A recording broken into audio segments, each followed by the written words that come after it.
What up, cucks? It's your boy the Hater, and I figured I'd drop another video today because I actually ended up watching Raw. That's the effect that The Rock has.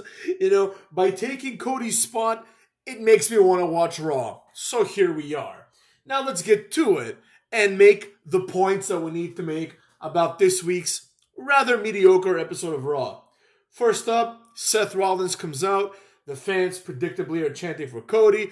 Cody comes out, the fans start booing The Rock. Seth Rollins pretends that this surprises him. Run-of-the-mill mid-card nonsense. Now, Cody Rhodes is going to start talking about what he's going to start talking about, but Drew McIntyre comes out, and he ruins the moment, right? Now, in this, the point of this segment was to see what Cody Rhodes was going to say. But instead, we had Drew McIntyre cutting a boring promo and Seth Rollins cutting a boring promo looking more girly than ever, right? This has mid-card written all over it. Now, Cody Rhodes, I don't like the kid. I think he's overrated. He's better, I would say, than a lot of the other mid-carders, but he's a mid-carder. But I cannot deny that he is over, right? Like, for better or for worse, he is over. But this doesn't help his case because he doesn't say anything. Now, on Twitter, he said something like, trust me, right? So, like, obviously there's going to be a payoff here. The segment did its other intended job, which was to not let us know what's going to happen at WrestleMania, to keep milking this. Maybe we find out on Thursday night. We'll see what happens. Maybe The Rock says, I just came to, say that I'm going to be the special guest referee. I don't know, right? It's still not, certain that it's going to be Rock versus Roman. Maybe they're testing the waters, right? They're trying to see what would be better, this or that, right? So, that being said, it is what it is, but, it could be Cody versus Roman, and they've already built in, Drew versus Seth Rollins, and then maybe we can have, Damian Priest cash in, although at that point, who cares about Damian Priest? I don't even think he needs to win the title, to be honest, at this point, but, I think Money in the Bank is, 2 pay-per-views after Mania, so it's when is he going to cash in? There's going to be another Money in the Bank, so as far as I'm concerned, the Money in the Bank lasts for 1 year. Cuckolds. Now, this segment, I give it a 0 out of 10 just because nothing happened, right? But, okay, I'll give it a 3 out of 10 because even though nothing happened, the nothing is something in this particular case. Next up, we have a pretty good match. It's a 3-way tag team match. DIY, New Day, and the Creed Brothers. This is going to be a match that determines the other side of the bracket that gets to wrestle Pete Dunne. Michael Cole made the same mistake. Sue me, cucks. Pete Dunne and Tyler Bate to see who's going to wrestle Judgment Day, probably at Elimination Chamber. I don't think it matters much. I don't see Judgment Day dropping the belts. But nevertheless, they could have done something good with this, right? There was some pretty cool moments in the match. The Creed Brothers are fucking awesome. I don't think I've ever seen a more entertaining tag team since, the Attitude Era. No joke. I just love the Creed Brothers. They're just badasses, right? They both are tough guys.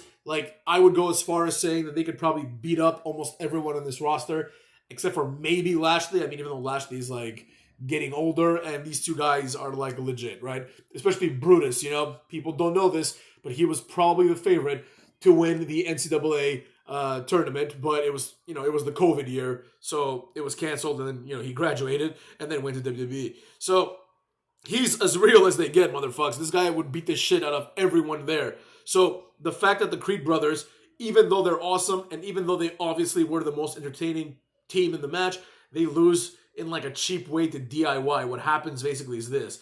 Brutus hits a Brutus ball to the outside, but before that, after that? Yeah, before that, he puts the ankle lock on some jobber. I think it was Gargano. I don't know. It could have been anybody. It doesn't really matter. It's either Gargano or Ciampa, right? He has the ankle lock, or maybe Giovanni Vinci. I think they were involved too, weren't they? I think they were involved. I don't remember, to be honest.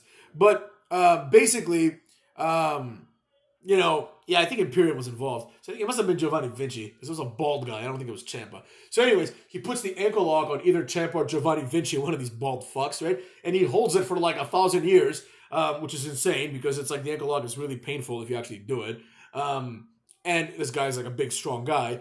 And while he's doing it, other wrestlers are trying to interfere and break up the ankle lock. But Julius Creed is just out there suplexing these motherfuckers left and right. He just suplexes them and does this like awesome kip up. It's like one of the best kip ups ever because it's so low effort, right? Like it's like you can tell that if this guy wants to, he can jump like 100 feet, right? These guys are just pure athletes, right? Like there's no way around it, right? These guys are just athletic as hell.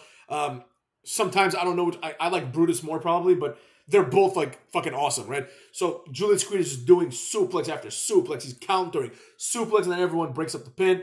Long story short, Brutus does a Brutus ball to the outside, wiping out like 4 people. Then him and Julius do the assisted, like the avalanche, the doomsday, if you will, Brutus ball. And then at that point, Gargano and Ciampa come in, do a couple of low super kicks, do the meeting in the middle, and that's it, right? Like it's just, it was lame. It's like you have the Creed brothers here, and like I have to tolerate tag teams like Kofi Kingston and Woods and Imperium and these other like completely middle of the road tag teams. It is what it is, right? Next up, we have Becky Lynch predictably beating Shayna Baszler to qualify for the Women's Elimination Chamber match. Nobody cares at all. Rhea Ripley comes out, cuts a decent promo saying she wants Nia Jax. That's all it takes. You attack the champion, you become number 1 contender. So Nia Jax is number 1 contender at Elimination Chamber, which is happening in Perth, Australia, which means there's absolutely zero chance that Rhea Ripley is losing. There would be zero chance anyways, but now there's like a zero chance, and I have a feeling this could be the main event. It's possible because she's a hometown girl. She's one of their big stars. I could see this main eventing Elimination Chamber. I would imagine that it's either going to be Becky Lynch. I would say Bianca Belair. I don't even know if she's like around anymore, to be honest. Like I haven't seen her in a while, so I don't know. But Bianca Belair should be the winner of the Elimination Chamber match to wrestle Rhea Ripley, right? And also, it's like there's no brand like exclusivity, I don't think. Like so, like you know, the brand split once again proves to be a complete waste of time. JD McDonough and The Miz are next. Before that, there's a pretty interesting segment. R-Truth comes in. This was actually kind of great because he just comes in like pretending like they didn't just beat him down the week before, right? I thought that was pretty cool, but it's consistent with R-Truth's character. He inadvertently causes JD McDonough to lose to The Miz, and obviously the match to make here is the Awesome Truth versus Judgment Day at WrestleMania. They can beat Judgment Day. This might be the beginning of the end for Judgment Day, especially if Damian Priest intends to cash in his Money in the Bank.